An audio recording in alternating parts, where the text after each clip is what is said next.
There will always be stories to tell and always audiences that can relate. All you have to do is keep telling stories and not die. That's what he was saying. I love that. And I think he was so spot on with that. Keep telling stories and don't die. Hey, welcome to the Gifted Conversations, where I'm talking to people who are sharing their gift with those around them and the world at large. My guest today is Katherine Corcoran. She's an actor, producer, storyteller, activist. She wears so many hats. We talked about everything from feeling empowered in front of the camera to sleazy DMs, being naked, and the importance of giving back and getting involved. My conversation with Katherine Corcoran. Katherine, thanks for joining me. I appreciate that. Thank you for having me. I'm so excited. Of course. Yeah, it's nice to catch up. It's good old quarantine times, but yeah, we'll have some fun. I'm excited. Let's get into it.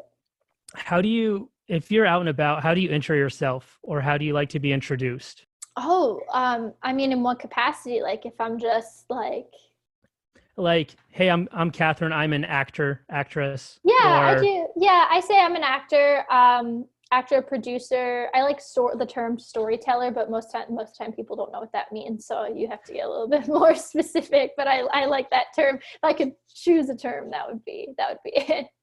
Gotcha. I love that term as well, and kind of fancy myself as learning to be a storyteller as well. So absolutely, I think you definitely are in a variety of mediums, not just this.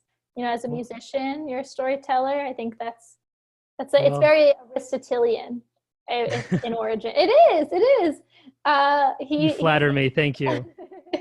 Would it be fair to say that you kind of rose to prominence with some of your work with the Troma films and Terrifier? Yeah, I guess. I mean, I started, the Troma, Return to Nukem High was my first lead in a feature film, but I had done other work prior to that, just more traditional kind of pathways for actors where you're like doing, some theater and then you do like a co-star on a show here and kind of build that way. But that was my first lead and I was 19 and it just happened to do really pretty well for like a horror satire and an indie film. It went to Cannes. It was in the Museum of Modern Art. It was like, I don't think any of us expected it to do what it did. And I kind of had worked consistently. I'm very lucky that I've worked consistently as a result of that. And then the Terrifier film came along kind of shortly after that. And also, I think unexpected by the team, developed this interesting kind of cult-like following that none of us expected. And it's kind of just built from there. So I think that's what people tend to know my work from. But I'm very lucky that I have a pretty broad range of work as well, which I'm really, really grateful for. But yeah. Awesome. Yeah, I mean, I know that some of the Troma stuff has like a cult-like following, mm-hmm. But yeah, it's really fascinating to see the scope and the depth of how far that goes. So yeah, I'm so lucky. I have this like community that's just welcomed me with such enthusiasm that I never ever could have imagined. So I kind of just fell into it, and I'm really, really grateful for that. Hell yeah. I think we'll touch on that a little bit later. Where did the idea of becoming involved in film and storytelling in general kind of start? I mean, I think I was always a storyteller. I know that sounds a little silly, but when I was a kid, we would read, even in like preschool, we would read these stories. Our teacher would read us these stories, and then when we would have free time, I would gather the kids around and make us recreate the stories and like do plays. Like I was always doing that. So it's just something I always did my whole life. And then as I got a little older, my parents, were like, okay, she's interested in this. Let's like have her take some acting classes or do some theater, like whatever. And I was like precociously serious about it, to the point where like I was asking to audition for things. So like the equity policy at the time was that when Broadway tours would come through, they had to recast kids in every city. So and double cast. So they would do these casting calls, and a lot of times they're looking for kids, you know, community theaters and things would, you know, have the listings, and I would like demand to audition for them. And like, Nice. and so like, I just like kind of eventually started booking. And then when I got even a little older than that, I remember like not being super cute, not being able to be like the little kid in the musicals anymore, and wanting to really like study. So I looked up, I Googled agents, just acting agents, like very broad, and just made a list, and I cold called them from our house phone at like 13. And like Damn, hustling already. I know, I don't like, it was just like a weird, like, what kid is like, yes, like I'm trying to set up meetings for myself. And of course, like people on the phone, like, what? Or like, this has to be a prank, or people hung up on me. And one woman, her name was Edie Robb. She talked like this, like she sounded like Ross's agent from Friends. Like this was her voice. And she would be like, "Hey, ugly, how you doing?" Oh, like this, that's how she talked. And her husband, and so she listens to like my whole little spiel, and she goes, "All right, how old are you? You sound young." And I'm like, you know, I'm 13. She goes, "This is a 215 number?" And I was like, "Yeah." She goes, "Where are you from?" Because it's a New York office. And I'm like, you know, I'm from like Philadelphia. And she goes like, "All right, listen, my husband, he runs an acting school in Philadelphia. On Fridays, they do open calls. Go, bring your mother, I'll meet you." And she did, and so did he. I took on the weekends, that was like my school basically on the weekends. So from like 8 a.m. till 3 p.m. I took class, and anyone that his wife was representing would do like theory, acting class, and then technique class. So cold reads, voiceover, auditions. And that they were my first reps. Yeah, it just kind of went from there. I don't think I ever I don't know. I know it sounds silly to say, but I never saw myself doing anything else. It just always was there. I don't know, in this weird That's way. awesome. That's great that you do that from such a young age, and that you chased it so early as well. Yeah, I think to this day, people still think I'm a little crazy. I mean, I don't know. I must be, right? You have to be a little crazy to decide that this is what you're going to spend your life Yeah, I doing. have a quote on my phone that says, "You're entirely bonkers, but I'll tell you a secret. All the best people are," Yeah, from it's like so Alice in true. Wonderland. So I think maybe you're a little bit bonkers, but hey, it's the best kind of way. So Yeah, I'm okay with it. It's a good club to be in. yeah, I still have a lot of things I want to get done, but I think I'm definitely in that bonkers club with you. So Absolutely. we're in good company, you know? Yeah. Yeah, I'll take it, man. I'll take it. Yeah. So during this quarantine, I've seen that you've been involved with some cool projects. I Uh-huh. know you're Some fun ones. doing, what's that? I said some silly ones. Some silly ones. Yeah. So you're doing like a reading thing at night?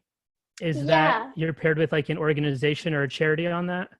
Yeah, so what I started doing when this first started happening, I remember everyone being like really stressed out and unemployed, and as freelancers, we weren't sure like what that was going to mean for us in a financial capacity.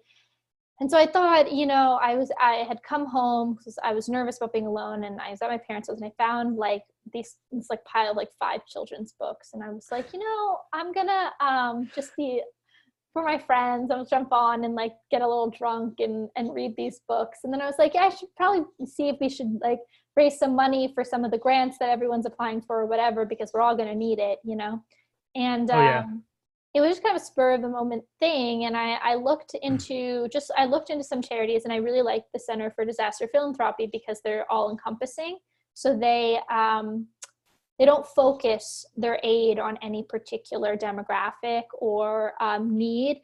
They're region and need based. So if you are in an area where, say, you have a lot of elderly people, they'll focus their giving on resources to assist that community as best as possible, whether it's, food drop-offs, you know what I mean, or medical care, whatever that is. If you have a high community of artists or children or whatever. They focus based on the need. So I just really, I thought, okay, this is great. It's really, really all encompassing. And so I got on and I drank a little bit and I read The Little Engine That Could. And I love this so much. and I think I was like, at some point I was like just like processing some stress. I was like, this is clearly a metaphor for a female orgasm. I mean, like, what else is this? Like all these, like, like I was just rambling, and it was, my friends are laughing, on it. And I get, and I'm in touch with someone from the, I told Center for Disaster Film Recovery that I was going to be doing this, and I'm getting like notifications from, like, emails from them while this is happening. And they're like, you're getting a lot of donations, like, in your name that are coming in. Would you do this again? And so I just started doing it. And I tend to circle back with them most of the time, but now I've brought on friends, and we'll, like, raise money for an organization that's close to their heart. And then I've even kind of I've actually been kind of creatively busy, which is good. So I haven't had as much time. In the beginning, I was doing them all the time. But then on Sundays, I always try to read a chapter from The Lord of the Rings, and not ask for any money at all. Just chill and for fun. Listen. Yeah. No, I believe it. I mean, every time I've watched it, it seems like there's a big audience. You got like the Hunter S. Thompson shades, which I love. So you look like a rock star.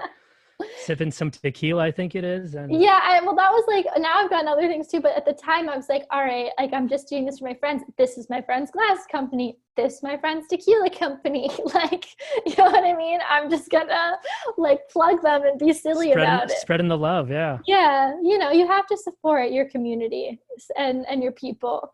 And now it's like, I've gotten other people have reached out and be like, would you mind doing a shout out for us, or like whatever, and different guests, and it's been a lot of fun. This past week and a half, I've actually not been able to do as many of the fun children's book ones, but I always do the Lord of the Rings on Sundays, because I feel like that's just a really good way to, like, settle down. Yeah, no, absolutely. And I'll be continuing to tune in. So that one doesn't get as much. I think I'm not as fun when I'm not wasted, but you got to work with what you got. Exactly. Yeah. I think we're going to circle back to some of the other things that you're kind of involved in. On top of some of these projects, you and I talked about this thing that we were potentially going to do regarding like some sleazy DMs that you've received over the, I guess, years. Just off the top of your head, do you have one or two DMs that have just kind of stuck with you throughout the time that are just so outrageous? It's interesting, because now it's like leveled up a bit in quarantine, because everyone, I feel like, is in a different, everyone's a little like stir crazy, and nobody's really dating. I actually went on a dating app for like 3 days for the first time in my whole life. I've never been on a dating app, and like a friend like encouraged me to do it, and I was so like weirded out by like the same type of like DMs that I was like, not done with this. Like, I couldn't do it. It was like, yeah, too much. It can be a lot. I did get, I don't know, I get interesting. I guess I could just pull some up. I mean, is that bad? Like, right. So you're putting me on the spot right now, but like, let's see. This one says, it's a response to one of my stories. Yeah, that's great. Now take your top off. This one says, oh my God. This one just says, fuck you. Oh, wow. This is just some lovely one.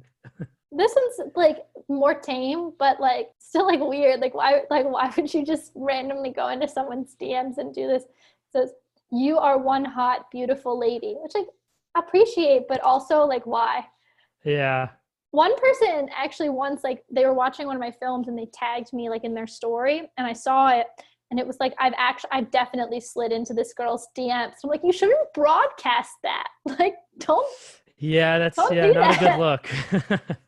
Most people just say like, I get a lot of like weird dick pics, so I don't even, like, anytime that you send me a photo, I don't even click on it, because that's just uncomfortable for me, and I don't really need. And then what happens is like a chain reaction, because if you send me that, then I have to be like, oh my God, and show someone, because I'm upset, and somebody has to partake in my uncomfortability. Otherwise I'm just alone in it, and then everybody's upset. And so like now we don't do that. Never do that. That's a terrible thing to send a woman. I know in this time of like virtual intimacy, we have to make do with what we can. And I'm all for you like working out whatever sexual frustrations you have with like a consenting mutual partner. But don't just like randomly send a girl a penis picture ever. Yeah. I'm on board with that. No dick pics. I'm in Ever. agreement with you on that. I've even thought about this. Like, I could wrap my head around you, like, oh, we're getting sexy on video. I'm gonna like pan down, pan back up, whatever you're gonna do to make it like sexy right now. But you should never just send a dick pic, especially like unprompted. Don't Yeah, do the it. cold call dick pic, not a we Cold don't want call that. dick pic. It's Nope. true though. Don't do that. I don't know. I guess I could keep going. I'm trying to be like, I get a lot of like, just like people are like, you look great, good, like weird, like. So kind of like nice compliments. They're supposed to be compliments, but they're kind of now that I'm put on the spot, I can't speak English. Chauvinistic.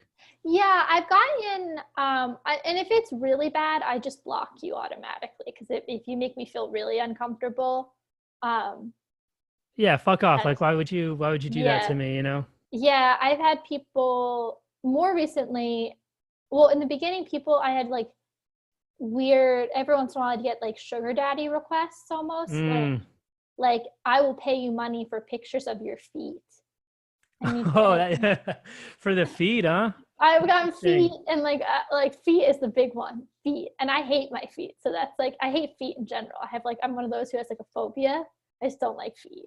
So Yeah. like that's really upsetting to me when you do that. Like what? Don't know. I didn't Please even don't. know that feet was like a big turn on point for people. There's a database. Someone showed it to me. I think just to make me uncomfortable as a friend. They're messing with me, but there's a database, and like if you're an actor or like anyone who has like public footage, where they'll collect stills of your feet, and Oh that's my really God. upsetting to me because I hate feet. Like I don't understand at all. That Even blows my mind. A little bit off topic from feet. How have you been personally affected career wise because of coronavirus? as of I guess I'm technically unemployed but as of recently, I just signed on to do something interesting, which is kind of cool. But Congrats. thank you. All the projects that I was on that were slated for like spring and summer, everything got pushed, if not canceled. So that's been really disheartening and a little bit frustrating. I'm really lucky that I also like to just create, and I produce as well. So I've been able to develop work as a consulting producer on a couple projects, which are still doing pre-production work. They just don't know when they're going to be able to film. And then I have a series of my own that I've been developing, so I was really able to finally like knock out a lot with that. As far as like getting our investor pitch ready, and then I signed on to host and produce a virtual series that we start working on next week.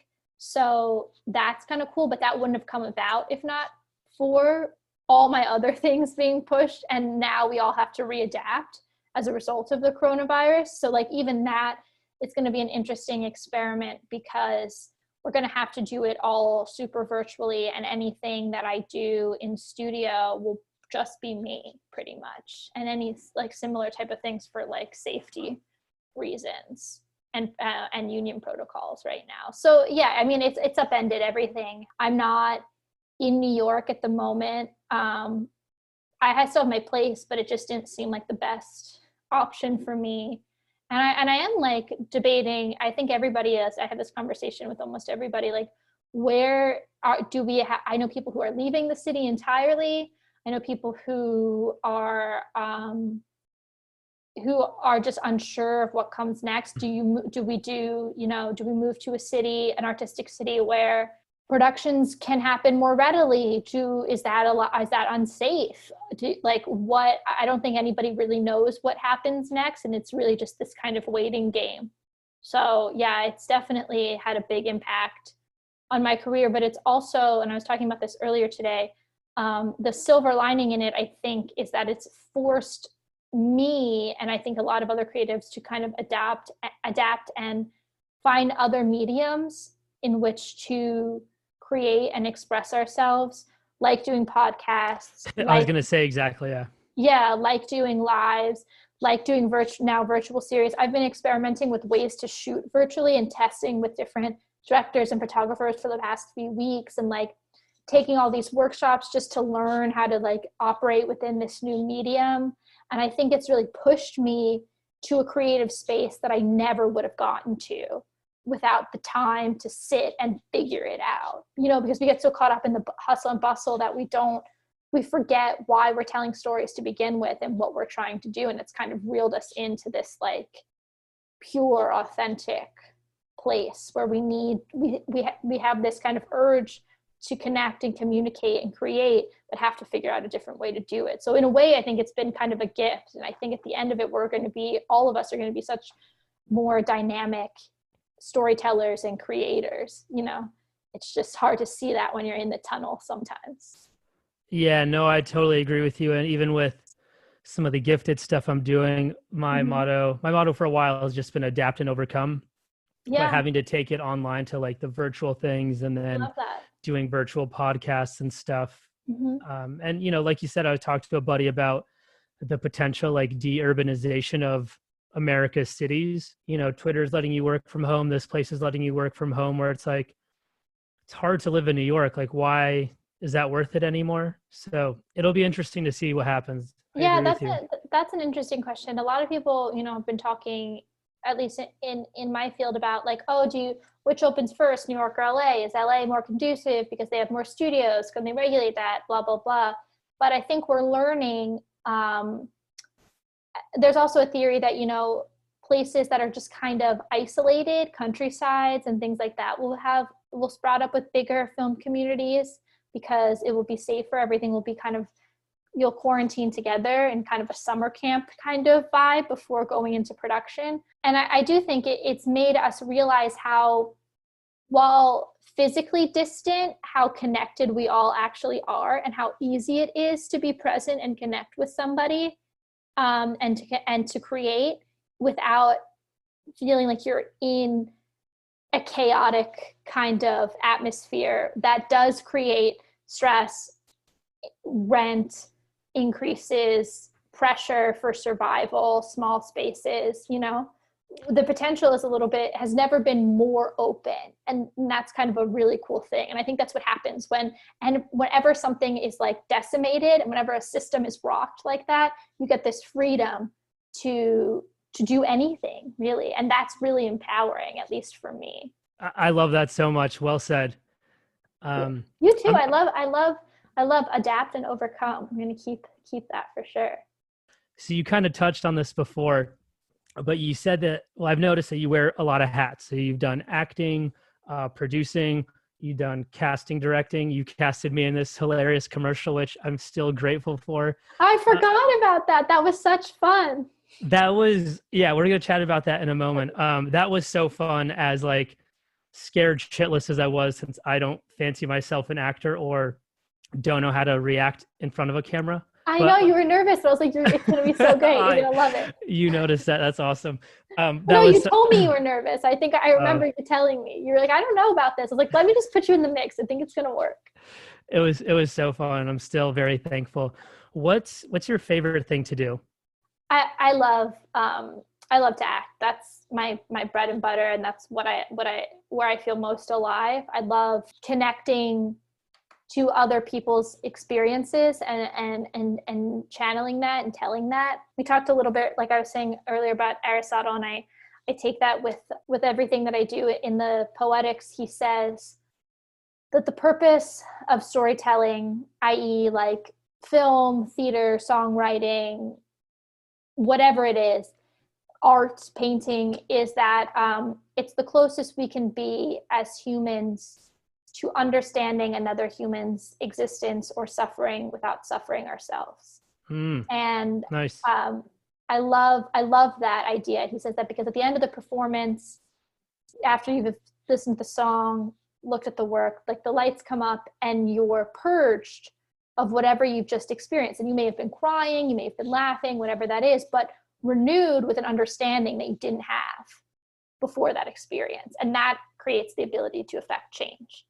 So for me, I feel most present when I'm doing that is when I'm acting. I love being able to try to identify what it is about someone or someone's existence that I can understand, and then try to communicate that in a way that's effective for somebody else. But over the years, I've also fallen into some of the technical and the production aspects of things. And I love that too. I love the community of bringing people together. So they're similar. I think one makes me feel a little bit more alive. There's more of like an adrenaline to it. But the other one also empowers me and makes me feel like, even you just talking about like, oh, I loved, working on this thing. Like I totally forgot about that. So like in an immediate sense, that's amazing. And then on a larger sense, to see the finished work come together is a whole other layer. So, I mean, ideally, I'd love to everything that I perform in, I also would produce, which a lot of actors do. It just takes a very long time in your career to get to that point. Yeah. The final product on that commercial we did was really great. It came together. Really funny, right? It is. And it's funny to like see what that process looks like a little bit, where, my minor role just saying these lines on a green screen. And then all of a sudden when you see the final product and all like the CGI and this and that, it's like, oh wow, that's impressive. It was super fun because that was a 360 green screen too. That was a whole green stage. Okay, yeah. I've just like so tunnel vision on just like the 5 words I had to say that I like, didn't even notice. Great. You were so great. That was so fun. It was the homage to like the 80s, 70s, and 80s like space age. Exactly. Yeah. It was super fun. No, it was a blast. So as you mentioned about like being present and the adrenaline, forgive my crudeness on this, you've been naked in front of the camera. Mm-hmm. And I'm just kind of curious, where does that confidence come from to be so vulnerable in front of a camera like that? Oh, that's an interesting question about that. I don't know if it was ever a confidence, more of just, it felt necessary for the story. And so therefore, we did it. I did nudity really, really early on. My first sex scene, I was 19 when I did that. And I think I didn't realize when at the time, the larger narrative and implication, I mean, this was like pre-Me Too, of what that all meant as a woman in entertainment. And for me, what I always had, now I'm very active in that and I talk about it a lot, but where it always came from for me was just sexuality is a part of the human condition. So if we're trying to authentically depict what it is to be human, in regardless of the circumstances, even if they are larger than life circumstances, we have a responsibility to depict that as authentically and accurately as possible. So if it makes sense within the story, I never really shied away from doing it. If it didn't make sense, and there have been times where that's been the case, or it didn't serve a purpose, I have pushed back and said no. But yeah, like the gratuitous nude scene where it's like, bro, yeah, that doesn't. Yeah, exactly. And I think sometimes, especially in genre film, that can happen a lot. So it's been something I'm really passionate about. But I also think it's important to take risks. I think I could talk about this all day, but as a woman in entertainment, you're kind of damned if you do, damned if you don't. Men are not confronted with the concept of nudity on camera hardly at all, if at all. And sometimes they are, but it's a completely different perspective. So like if you're a woman and you don't want to do nudity, they go, oh, she doesn't take her work very seriously. But then if you do that's nudity, kind of slimy. Then if you do nudity, it's, oh, but she doesn't take herself very seriously. And so it's like, well, and the reality is it's like, it's expected from the time you are of legal age, you then have to navigate what it is to be a sexual being, sometimes without even having a large understanding of your own sexuality as a human. Whereas men, that's hardly ever asked of them. And if it is, the response is always, oh, but he was so brave. Wasn't that brave of him to do that? Wow, blown away. He showed his genitals. Wow. Whereas like women, we navigate it all the time, and we certainly don't get the pay bump nor the accolades for doing it. You know, I don't know. And I think that comes, I don't know, I could go on and on about it. Yeah. But No, that yeah. I think you know, and that's interesting. And I'm like, as I'm stumbling over my words, yeah, I'm not in the film, so I don't see that side of it. But as you say, it's kind of like I've never really thought about that. Well, yeah. And I mean, I think that it's not just in film. I mean, it's in all media, right? Well, Um, yeah, exactly. It's way a way bigger issue than yeah. just film and entertainment. Well, Yeah. just film. And for me, it's always been like, well, my job is to convey the human condition, right? So I feel like sexuality is a part of that. It would be absurd not to address that. But at the same time, I think particularly in American media, but in media across the board, there's this view of female sexuality as kind of a taboo thing, and that's why it's presented in the way that it is. And what I mean by that is more female pleasure than just what it is to be a naked human. So like the example that was like the big one of that is with the rating system. You get if the ratings board gives you an R rating, you can advertise, you can profit from your film. But if you get an NC-17 rating, you can't advertise. So it's really hard for films to profit, particularly indie films. But to be considered for like awards and to be in major cinemas, you have to submit to the ratings board, which is a very like subjective board. There's no real cut and dry rules. Yeah. And the big example of that is the same year that American Pie came out, another film came out. I was just gonna bring that up. Yeah. Yeah. I listened to a podcast with Justin Long and Jason Biggs a little bit, but yeah, go on. Yeah. Another film came out called Boys Don't Cry. Boys Don't Cry stars Hilary Swank, and it went on to win her an Academy Award, and as it should. It's an incredible film, but it shows a transgender female to male individual, and the reason that the ratings board gave them an NC-17 rating, which means they could not advertise, they could not profit off of it, was because there's one scene, and they cite this in the report, where Hilary Swank is going down on Chloe Sevigny, and you don't see anything. There's no actual nudity in the sex scene. You see Chloe Sevigny from the chest up, like collarbones up in ecstasy, and then they cut to a tight close on Hilary Swank's face, neck up, and she wipes her mouth. That's it. So it alludes to the fact that there was a female oral pleasure happening. It's an orgasm. A female orgasm is what they're showing, but with no nudity, right? Meanwhile, same year, American Pie comes out. It's graphically sexual. You have a male naked. The premature ejaculation. Yeah, gyrating into a pie. They're going through like all these different types of male orgasms, right? And there's tons of full frontal female nudity, right? It gets an R rating, is able to advertise, goes into theaters, becomes $1 billion franchise. The difference between the two is that one shows a female perspective of sexuality and female pleasure, and the other one shows male pleasure.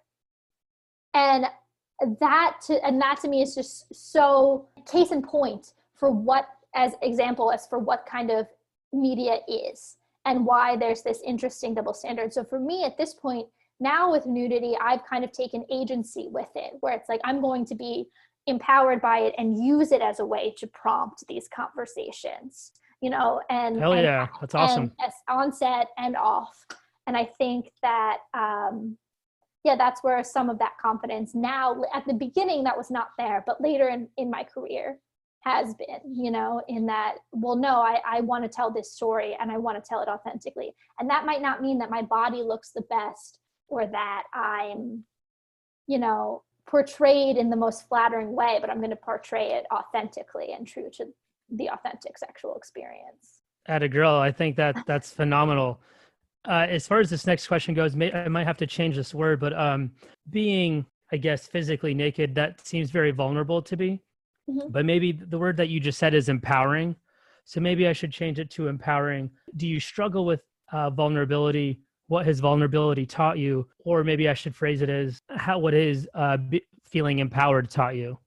Well, I think it's both, right? Being nude and being a sexual being is both vulnerable and empowering. I worked on this series, this amazing, you actually know him, you covered it. Nicola Timinzik did this Yeah, series. fuck yeah. Yeah. I was gonna bring him up on how we met. Yeah, hell yeah. Yeah. So he did this series, Fucking New York, and in the beginning of the inception of that series, and it's a very feminist series and portrayal of sexuality.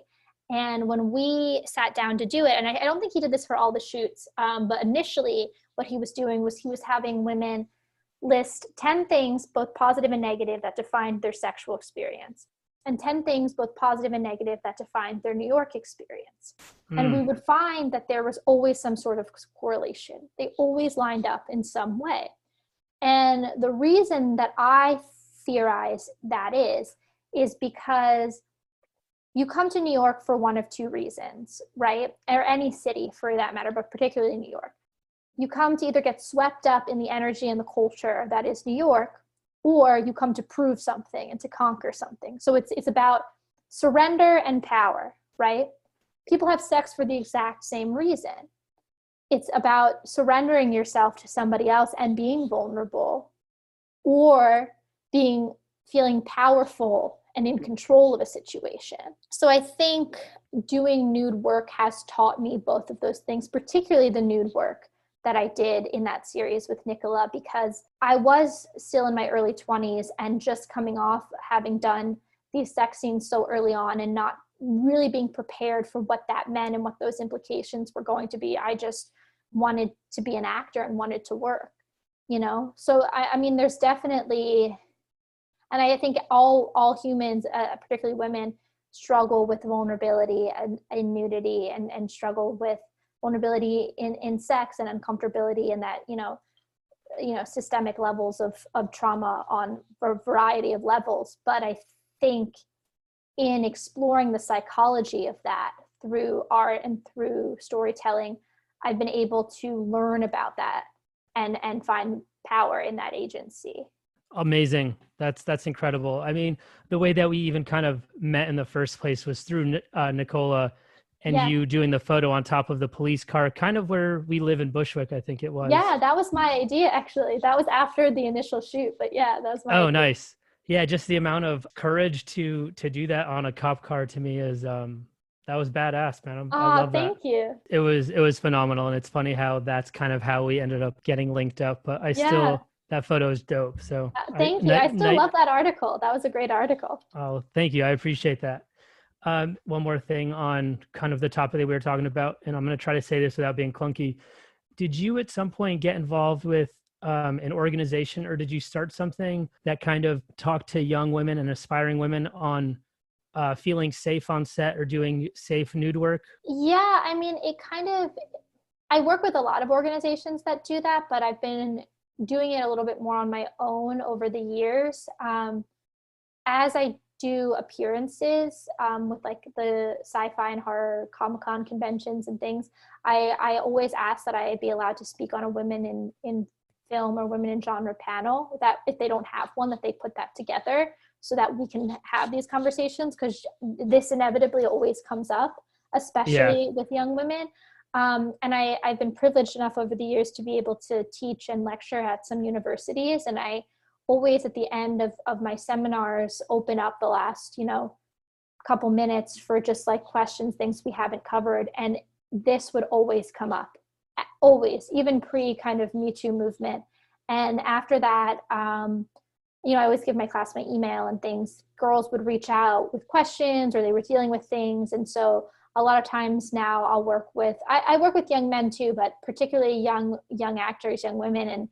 And we talk about navigating this kind of thing, and navigating it from a larger standpoint, not just as, in nude work, but also as their own business person, brand manager, understanding what their values are, what kind of storyteller they want to be, that there's no right and wrong in anything, whether it's nude work or the types of stories you want to tell, or asking for a rate that you feel comfortable with, or accommodations that you feel comfortable with.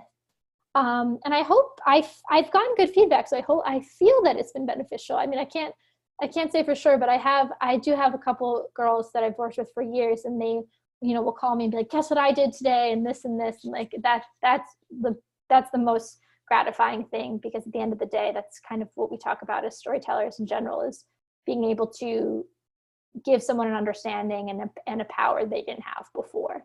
So if you can do that through your work or just through conversation, I feel like that's invaluable. Yeah, I think that's so amazing, and I applaud you to be able to do that. And I've been thinking about the idea of mentorship a little bit lately, and whether you want to call that what you're doing, but just having those conversations, or allowing these young women and men to have somebody to kind of look up to, or just as a soundboard where they're like, hey, what do you think about this? Or guess what I did? I think that's so invaluable. So I commend you on doing that. I think that's so dope. Well, right back at you. I feel like that's kind of what you do with your gifted series. You bring a community of artists together to act as a sounding board for each other, of all backgrounds, levels, whatever it is. I think that's the dharma, is it, of being a creative, Yeah, well, So thank you. That's the goal. I'm trying. you are succeeding. I'm Absolutely. doing. I'm not I wish trying. I I'm could do doing. more of those events, because they are just the coolest. I talk about them all the time. So kind of on top of doing some of these like talks and going to Comic-Con and being in films, uh, do you get nervous anymore? And if you do get nervous, what does make you nervous? I mean, everyone gets nervous. There's always Yeah. that rush. Some things make me more nervous than others. It depends on, like, certain things I try to bring myself back to center, but I think inevitable. I'm a professional. I joke I'm a professional job interviewer. Most of my job is auditioning. So, I think, I mean, that's like 70% of the job, right? It's just getting the next job. So there's definitely like a little bit of pressure sometimes on those, especially if it's something I really care about, or maybe like a casting director that I didn't feel like I did a great job for before. And sometimes I'll get nervous I hate press carpets. Like, I hate red carpets. I hate them. I can imagine. Yeah. If I could just, like, I love conversations like this. In the beginning, they made me nervous, but now I really enjoy them. But if I could just make work and never do the, like, appearance thing, I would totally do that, because the carpet, I'm just so awkward and uncomfortable with, like, where to look and the photos and the flashes and the, like, that's really nerve-wracking for me. I get really anxious before those. As far as, like, the auditions go, I've had this new exercise that I've been kind of trying, that an amazing actor friend of mine, who was one of the most amazing actors I've ever worked with in my whole life, taught me. And it was to use it as an exercise. So take the pressure off, oh, I have to book this, and instead go in on focus on one thing that you want to improve, like it's a class. So say you want to work on grounding your voice, or speaking softly, or just holding your eyeliner, or a dialect that feels right for this character. That's the only thing you focus on when you get into that room. Sorry, I'm just going to ground my voice. And then immediately, because you're focusing on something else physically that is in your control, all the nerves start to go away, because that's all out of your control. So you just recenter. So that's been like a nice, so maybe I'll find a way when we're all back in person to adopt that, to, like, Yeah, no, I think that's brilliant, and I'm actually totally going to use that for grounding my voice, because I have some things coming. Well, we'll see when it happens, but I Yeah. found that during certain things, my voice just fucking chokes up and I can't speak. So Yeah, to be able to exactly. think about, like, hey, just focus on this one thing, don't worry about anything else. That's interesting. I'm going to use that. Oh yeah, you should. I have a high pitched voice, and when I'm naturally, I speak at like an octave that only dogs can hear. But then but then what happens is, when I'm nervous, I'll start speaking really fast or extra high. It goes all the way up here, and so it's like, okay, just, like, bring it Take a down, deep breath. Yeah. ground. Yeah, for sure. For sure. Gotcha. So you mentioned with some of your auditions and whatnot, and then me being a musician, you kind of hear the word no a lot. And I think if anybody's going to go into any sort of creative field, or even just life in general, you're going to hear no a lot. That's Uh, part of it. How do you deal with rejection or hearing no? that's something I have to say I'm still learning to navigate. I learned not to take it so personally, that there's so many things that go into and I know this partially from working on the back end of on the other side of the process into choosing somebody. And sometimes it isn't because someone is the most experienced or the best. It might just be a look, or they work better with, you know, someone else on camera. It also might mean a region thing. It might, you know, there's just so much that goes into it. And so I try not to take that personally. One thing that again, I'm going to go back to like a Nickism, but he said to me before, there will always be stories to tell and always audiences that can relate.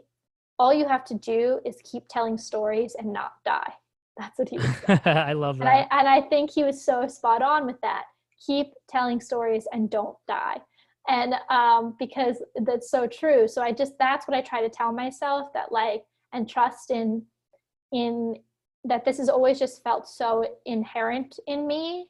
There's a purpose in it. I don't know where it's going to lead and what that is, but it's there. And so I just have to keep using every interaction as kind of like, you know, the butterfly effect, like that little thing that will lead to something else. I'll learn something from that interview or that audition, or I'll try something new, or I'll build that relationship, or maybe I'll get frustrated and decide to create my own work, or whatever it is. You know, that's what I try to tell myself, that it's all just about meeting people, collaborating, and continuing to tell stories in whatever capacity that is, and not dying. And not dying. I actually really like that. I think that's a brilliant thing, and makes all the sense in the world. And like, even to be honest, and frankly, often when people do die, their work becomes arguably more popular. So, you know, in the grand scheme of things, the no may mean very little, you know? Yeah, I agree. And only in the past couple of years have I started to feel comfortable with no. Only because even with the band, I was the one that was emailing all the bookers and talent agents and this and that. So right off the bat, 80% just don't even get back to you. So that's the silent no. And then a lot of them give you like a polite kind of fuck off.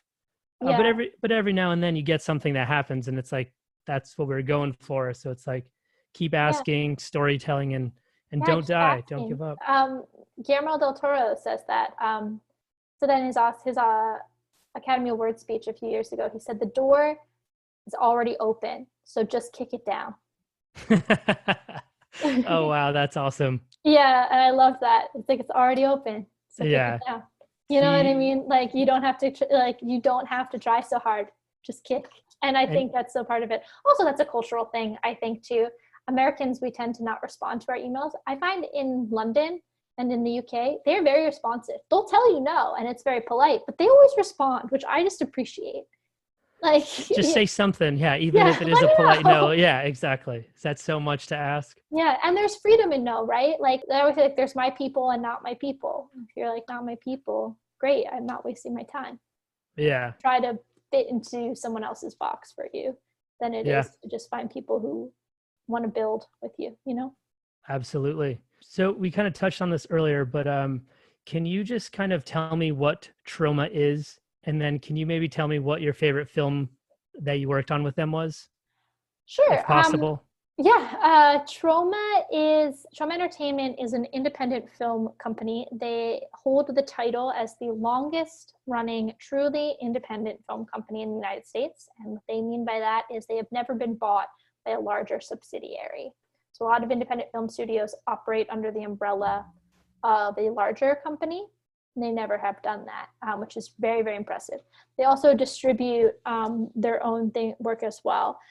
And now I'm not the founder, so I may be getting some of these details wrong, but from my understanding, they started actually as just a standard film studio, and started eventually transitioning into sex comedies, they were the first real studio to do that. So they made these films called like Squeeze Play and The First Turn On, which were like about like adolescence and about like sex and the awkwardness of sex. And they kind of were precursors to what would become like comedies like The 40-Year-Old Virgin, Superbad, American Pie, like all these comedies about sexual experience when they were doing in like the 70s and 80s. And then they did like a superhero satire called the Toxic Avenger, who's now their like company mascot logo. And then they kind of started doing a lot of horror satires. What I really admire about them, and like over the years, they've just kind of developed this kind of cult following. And what so awesome. It's very rock and roll. It's very punk rock. Their parties are awesome. They run their own film festival every year where they don't charge to submit, which most festivals do. It's very art for art's sake. And Lloyd Kaufman, who runs that, is the big proponent of that. And both he and his wife, Pat Kaufman, who was the former New York State Film Commissioner and is the one who kind of implemented a lot of the protocols that made New York a film town, all the tax incentives and things, are really true advocates for creators and for independent storytellers. So they're this rock and roll company that based out of New York that has just survived all these years. And it's really impressive what they're able to pull off on the budgets that they are. And when you would make a Troma film, people joke that it's like film boot camp. And to this day, like people like see it on my resume and they're like, oh, you did a Troma movie. And you're like it becomes like this kind of badge in a way that you've gone through it. And Lloyd will say, like, when you work on my movies, you learn to eat cheese sandwiches and defecate in a paper bag. And he's kidding, but not really, because like ours, we lived in a funeral home in upstate New York that was abandoned, and it was 50 people sleeping on the floor of an old funeral home that hadn't been touched in years, and living and working in it. Like the morgue was our effects studio, and we had one shower, and kind of just became this weird dysfunctional punk rock commune. Which film was this for? This was Return to Newcomb High. So okay. I've only, believe it or not, I've only actually fully filmed one Troma film. That was the first lead I ever had, was with them when I was 19. And that film got divided into 2 films, which we did pickups for over the second volume over the course of the next couple years. And then I've done cameos in their other projects over the years, just because, again, like Lloyd, I was 19 and I was doing, co-stars and things, the traditional kind of actor route, but nobody was letting me run with a lead in the way that he did. And he and his wife have supported me so much over the years that anything that I can do to support them and to support what they stand for, I really try to do. So then I have a cameo in their upcoming adaptation of The Tempest, which is called Shakespeare's Shitstorm. And I consulted on the writing of that and helped put some of it in iambic pentameter. And oh, damn. Yeah. So yeah, but yeah, I've only actually ever starred in one. I've just been very active in their community, and they're like family.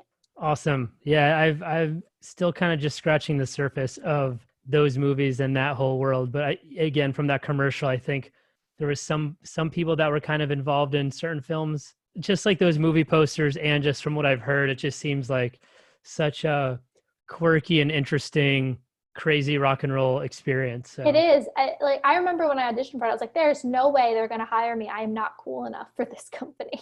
Being a teenager, and I thought it was so, like, they're badasses, and like nobody does it the way that they do, and it's fearless and it's ballsy. And honestly, the films that Lloyd directs himself are always very well done. I joke that he makes stupid movies for smart people. They're satires that have a lot of like stupid fart humor and whatever, but like the jokes and what he's criticizing and what he's commenting on is always very, very poignant. And there's lots of gems in there. He's very smart. He's a Yale grad. I mean, people don't realize that he's brilliant. Yeah. Also, to do good satire, you got to be smart. Oh yeah. Bad satire, just like it's like cringeworthy, but. Yeah, if you're going to execute something like that, there's an intelligence level to it. And I mean, he's taken chances on people in their careers, and really they've learned, like myself included, but not to this level, but learned from him and grown and been able to do amazing work in their career. I mean, Trey Parker and Matt Stone, their first film was a Troma movie that he distributed. Yeah. James Gunn did 3 films. He wrote Romeo and Juliet, which is their take on Romeo and Juliet. Romeo and Juliet, Yeah, yes. I mean, he Chris Noth did films with them. Samuel L. Jackson did films with them. Marissa Tomei did a movie with them. I mean, it just goes on and on and on. And like, that's Lloyd really seeing people and taking risks. No, that's phenomenal. There's some films from them that they're on the list. I'm just terrible at watching films, but I would go for the ones that Lloyd directs first, then like the older ones, like Surf Nazis Must Die is great. Good title. The original Class of Nukem High is really, really good. Cannibal the Musical, Trey Parker, Matt Stone film, that's great. There's a lot of them that are just like really well done satires. I don't know. There's this thing in the intro. Lloyd teaches a filmmaking class series called Make Your Own Damn Movie, and he has like books that go with it. And there's an intro in one of them. I don't know which book it is, but it's James Gunn. Well, there's two. One is Trey Parker and one is James Gunn. And Trey talks about how, and they brought Lloyd their film. Lloyd's like, yeah, I think it's great. I'm going to distribute it. And they were like, great. Like, how much are you going to give us? And it was like, nothing. And they looked at him like, what? And he goes, and they had taken all these big Hollywood meetings. Everyone passed on them. He said, yeah, this is what I'm going to do. And like, they were like, well, this is nothing, And he goes, well, you want people to see your movie, right? I can't give you a lot of money. We don't have it, but I'll make sure people see your movie. And he did. And then like the other story is like, and that was like a big turning point for them. It's like, why do you make these movies? Because you want people to see them. It's not about the money. Exactly. And then the same thing with James Gunn. He talks about how one night when he was working for Troma, Lloyd had gone home, everyone got home, they were finishing up for the day. It was a long day. And one of the guys in the office dared him to jack off at Lloyd's desk. Oh my God. And James did. And he went in, he put on like a movie of the sexy scene, and he like did it, I guess. And to this end, until he wrote the intro to this book, he was still pretty confident that Lloyd never found out about it. And he said, my point is not that you should jack off at your boss's desk to have a successful film career.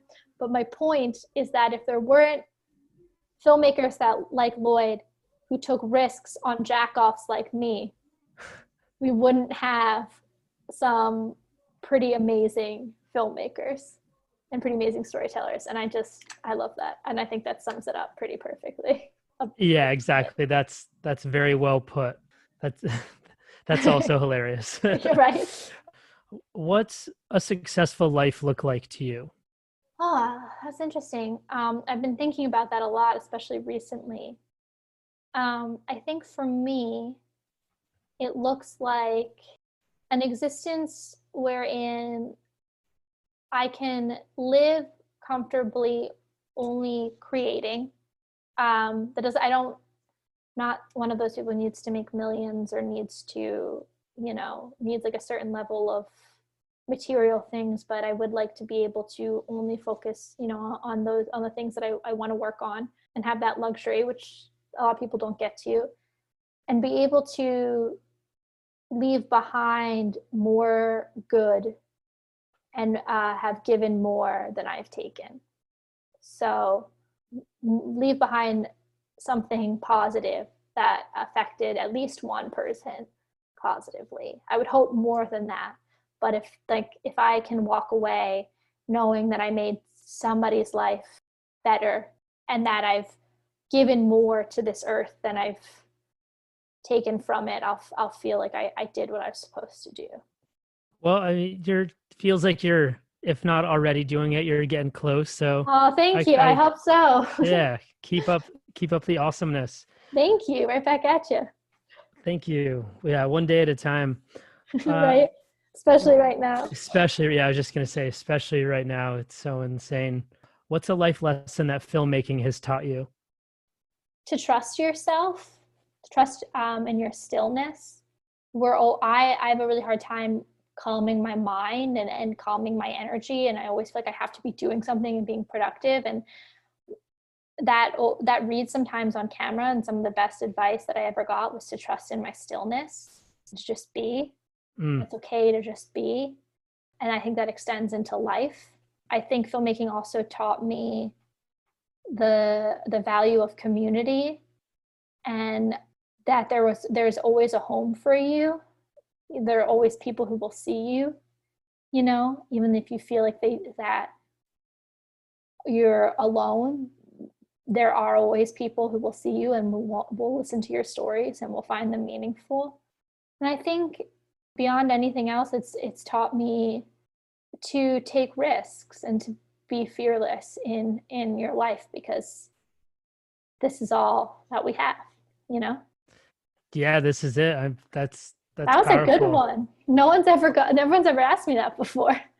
Nice. Well, I'm happy to hear that. Yeah, we're getting some good stuff in here. You and the hard hitters, I appreciate it.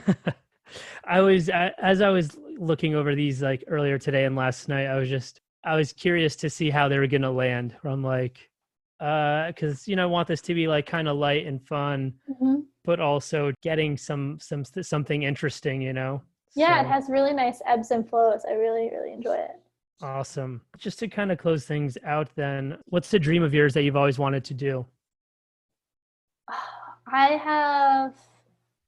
Within my work or just in general? Just kind of in general. Within my work, I've always wanted to create my own character, like my own series, which is something I'm like trying to take steps towards doing. It's always been a goal of mine. Within just life in general, I've always wanted to kind of have a ceramics studio.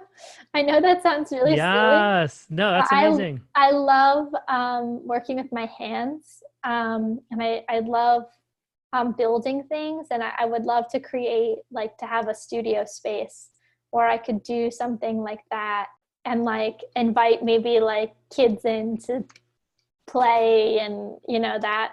A lot of things I have to say during this time that I've always wanted to do that have been on my list, I'm like making a point to learn now that we have the time. So like I'm teaching myself to skateboard. I'm like, hell yeah, I'll totally skate with you anytime. You said, look, right now I fall on my butt on the regular. It is completely part of it. But we're getting there. I'm teaching myself, or not teaching myself, people are helping me learn to surf this summer. That's been a big one for me.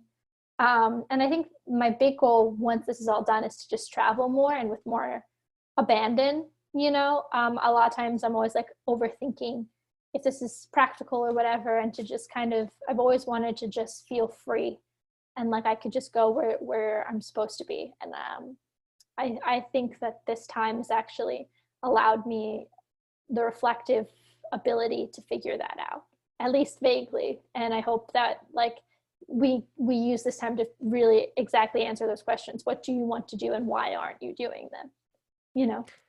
I'm totally with you. And especially on things like overthinking and maybe doing some things with a little more abandon.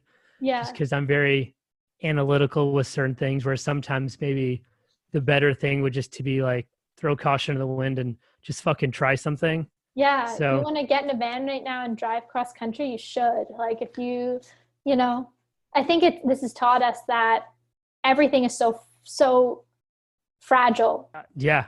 Easily manipulated. Yeah. Fragile, I think, is a very good adjective to describe just everything in general. Life. Control, and I think once we let that go, we have our ups and downs right now, and I definitely feel those ups and downs, but I'm optimistic. I feel light, and I feel I had to do some work with the heaviness and sit with the weight, but I'm feeling lighter, and I think there's a freedom in that. Well said, and I love hearing that. Catherine, thank you so much for everything. I really appreciate you hanging out and talking with me and being so open. Thank you so much for having me. It was a blast. All right. Well, stay safe, and I'll talk to you soon. Sounds like a plan. Right back at you. Thank you so much for listening to this episode of The Gifted Conversations. If you like what you heard, please subscribe, tell a friend, or leave a review. Or if you hated it, feel free to tell me to fuck off or leave a negative comment. Anything is welcome. Appreciate y'all's support, and I'm sending you positive thoughts and energy.